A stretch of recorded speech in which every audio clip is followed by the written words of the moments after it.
Bonjour à tous et merci de prendre le temps de regarder ce survol rapide sur le logiciel de gestion pour les psychologues et les thérapeutes. En fait, c'est un logiciel qui est fait pour tous les intervenants qui ont à gérer l'évolution d'une personne selon un certain code de déontologie. Quand on roule le logiciel, on arrive en mode liste. Donc, la liste nous permet de voir tous nos clients. Ici en bas, on a les lettres de l'alphabet. Donc, si j'appuie sur O, disons, ça me sort tous les clients dont le nom de famille commence par O. Je vois ici que j'en ai seulement deux. Donc, client 1, 2, 2, total 6, 6, 1. Si j'appuie sur T, ben là, à ce moment-là, j'ai 28 clients dont le nom de famille commence par T. Donc, c'est une façon rapide de venir filtrer, si on veut, nos clients. Ici, je peux cliquer sur les colonnes, sur les titres des colonnes pour venir trier. Je pourrais trier par adresse, par nom, par numéro de dossier. En fait, c'est toutes les colonnes qui sont ici. Donc, si je clique une fois, ça trie de A à Z, dépendant où est-ce qu'on est rendu. Mais dans le cas présent, c'est de Z à A. Si je reclique sur la ville, ça fait un tri inverse, donc de A à Z, avec le petit cône ici qui indique si c'est de A à Z ou Z à A. Donc ça, c'est l'affichage en mode liste. Si je veux afficher tous mes clients, mais j'appuie ici sur tout. Puis je peux venir faire un tri comme ça rapidement là, pour faire trouver un dossier quelconque ou consulter un des clients. Donc si je consulte, disons, ce client-là ici, il s'affiche. Je vois ici l'intégralité de ses coordonnées. Donc, d'un simple coup d'œil, je vois son adresse, les informations de date de naissance, d'ouverture, fermeture de dossier, tarifs, etc. Et d'un simple coup d'œil, je vois aussi tout ce qui se passe avec ce client-là au niveau de ses consultations ici et de ses rapports ici. Donc, les champs sont gris. Ça, c'est un standard que j'ai dans les logiciels que je fais. Quand c'est gris, je ne peux pas modifier le contenu.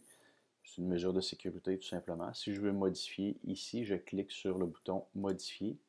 À ce moment-là, les champs deviennent jaunes et je peux venir éditer ce que j'ai à changer. Donc, rapidement, ici dans le haut, c'est les coordonnées de notre client, comme je disais. Ici, dans le bas, c'est les consultations. Donc, on voit ici, pour les consultations, on voit rapidement les dates, on voit le sommaire. Aussi, on voit le type de consultation, ainsi que les honoraires. Il y a aussi différents boutons d'impression qu'on va voir dans une autre vidéo. Ici, on voit un, un petit icône. Là, ça veut dire qu'il y a des images ou des documents qui sont attachés à la consultation. Donc, chacune des lignes correspond à une consultation. Si j'ai une icône, vous avez une ligne, ça veut dire qu'il y a des documents qui sont attachés à cette consultation-là. Donc, si je me positionne sur l'icône, je vois ici que j'ai 3 documents. Ici, j'en ai juste un. Donc, si je voudrais, par exemple, voir quel est le document qui est attaché ici, quand il y en a juste un, je clique dessus, le système me rouvre automatiquement le document qui est attaché. Donc ici, c'est simplement un document qui est écrit document 2. Par contre, si j'en ai plusieurs, comme c'est le cas ici, ben, le système m'affiche les 3 documents et puis je peux venir choisir d'ouvrir celui-là en cliquant dessus tout simplement. Donc, le système vient m'ouvrir ce document-là. Si je voudrais voir quels sont les documents attachés à toutes les notes d'évolution, je clique ici sur cette icône-là. Puis ce qu'on voit ici, c'est la totalité de tous les documents qui sont attachés à toutes les consultations. Donc, parlant de consultation, euh, on va aller voir celle-là ici. Donc, on voit que cette consultation-là, il y a différents champs ici qu'on va regarder en détail là, dans une autre vidéo. Par contre, on peut rapidement faire le tour. Là, on voit la date de consultation, on peut insérer l'heure, la durée, un sommaire, un type de consultation. Si j'appuie sur modifier, parce que je voudrais venir modifier ça, ben, actuellement, je ne peux pas parce que la note d'évolution a été complétée. Il n'est pas possible de la modifier. On voit ici, il y a une date de fermeture. Je pourrais par contre, en cliquant ici, venir scroller, venir dérouler pour voir si la note d'évolution était plus longue. Là, je pourrais aller voir plus bas ou plus haut, voir quel est le texte. Les boutons de fonction ici, on va les voir dans une autre vidéo. Là, on fait simplement un survol rapide. Donc, pour naviguer de note d'évolution à note d'évolution, je peux venir cliquer ici comme ça sur les flèches, ou je peux simplement fermer ma fenêtre puis venir ouvrir une autre note d'évolution ici. Ici, on n'a pas de date de fermeture, donc je peux venir appuyer sur modifier. À ce moment-là, je peux venir changer mon texte, ajouter, corriger ou peu importe. On voit ici qu'il y a un petit 1 sur ce bouton-là. Si je clique dessus, c'est simplement pour me montrer qu'on a un document d'attacher. Donc, on pourrait venir, pour une note d'évolution, attacher une quantité illimitée de documents. Donc, en cliquant sur le plus ici. Donc, c'est important de faire la différence. Ici, le texte qu'on vient inscrire, c'est notre note d'évolution. Puis les documents qu'on vient insérer là, c'est des notes, c'est des documents qu'on vient insérer à la note d'évolution. Quand la note d'évolution est fermée via la date de fermeture ici, ça ici, ce n'est plus modifiable, évidemment. Et les documents qu'on peut ajouter ici ne sont plus modifiables via la petite corbeille. On peut simplement les consulter. Pour ceux qui ont la chance d'avoir un écran de bonne dimension, il y a toujours possibilité de venir agrandir la fenêtre comme ça, si on manque d'espace. Donc, on peut venir agrandir autant comme on veut.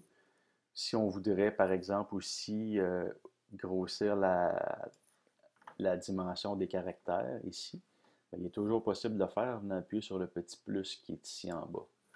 Donc, en appuyant sur le plus, ça vient agrandir ma fenêtre de cette grandeur-là. Donc là, on voit que ça dépasse un petit peu ma fenêtre de présentation. Donc, je ferme ça. Donc, ça, c'est pour les notes d'évolution. Comme je disais, je vais faire un tour plus rapide dans une vidéo ultérieure. Ici, on a la section rapport. Donc, ça, ce que ça permet de faire, c'est faire des rapports plus complets.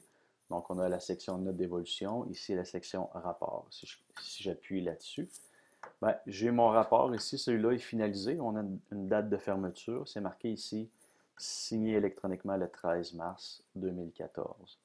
Donc, je peux cliquer ici pour venir voir l'intégralité de mon rapport. Par contre, je ne peux pas venir modifier tout simplement parce qu'il y a une date de fermeture. La même chose, si je clique ici sur modifier, pour venir modifier ce rapport-là, j'ai un message qui me dit que je ne peux pas modifier parce qu'il y a une date de fermeture. Donc, concernant ici les boutons de contrôle qu'on a ici, je vais faire le tour dans une autre vidéo. Ce vidéo-là étant un vidéo rapide, un survol rapide. Donc, dans ce logiciel de gestion de dossiers pour psychologue, on a la notion aussi d'ouverture et de fermeture de dossier. Donc, ça se gère ici. Donc, on voit que ce dossier-là a été ouvert le 11 mars 2014 et l'état du client est actif. Si j'appuie là-dessus, je vois le détail de toutes les ouvertures de dossier parce qu'on pourrait avoir plusieurs ouvertures de dossier pour un client. Donc, si ce client-là devient inactif, peu importe la raison, disons qu'il cesse de venir nous voir, on met le client dans un état inactif. On ne veut pas, ici un bouton supprimer, c'est vraiment en dernier recours, on ne veut pas, dans une base de données ou un logiciel sur mesure, supprimer des informations. Donc ce bouton-là, comme je disais, a été fait dans un cas où vous voulez supprimer la fiche de démo qui est inclus dans la version d'origine, dans la version que vous allez télécharger. Donc, je ne conseille pas de supprimer, on vient mettre le client inactif. Donc, si j'appuie ici, je vois que le dossier a été ouvert le 11 mars et fermé le 17. Si je réappuie sur actif, on vient de générer une nouvelle date d'ouverture. Donc, on regarde l'historique, il y a une nouvelle date d'ouverture ici, avec l'ouverture numéro 2. Puis, chaque nouvelle consultation que je vais créer, comme celle que je viens de faire ici, on voit que la date d'ouverture, c'est le 17 mars. Donc ça fait partie de la gestion de dossier. On a des endroits ici pour venir mettre employeur, emploi et une note pour chacun de vos clients. Ici, dans le haut, on a la section agenda qui va être traitée dans une autre vidéo. Donc, c'est un agenda minimaliste qui permet de visionner notre semaine. On a 5 jours ici qui sont affichés en fonction d'une date qu'on vient choisir ici. Puis on peut naviguer comme ça de jour en jour. Puis on peut accéder aussi les notes d'évolution, puis faire certains changements directement à partir de cette fenêtre-là. On a la section édition de formulaire. Ça, c'est l'édition. Ça nous permet de venir éditer les différents formulaires de notre logiciel. Ça, encore une fois, c'est une section qui va être regardée en détail dans une autre vidéo. On a une section notes générales. Ça, ce que ça fait, c'est un peu un gros post-it, dans le sens qu'on vient prendre des notes dans ça. Ces notes-là sont associées à aucun client. Ça peut être n'importe quoi comme note, en autant que ce n'est pas associé à vos clients. Un coup que les notes sont traitées, on vient simplement effacer le texte qu'on a inscrit ici. Donc, c'est un peu le principe du post-it.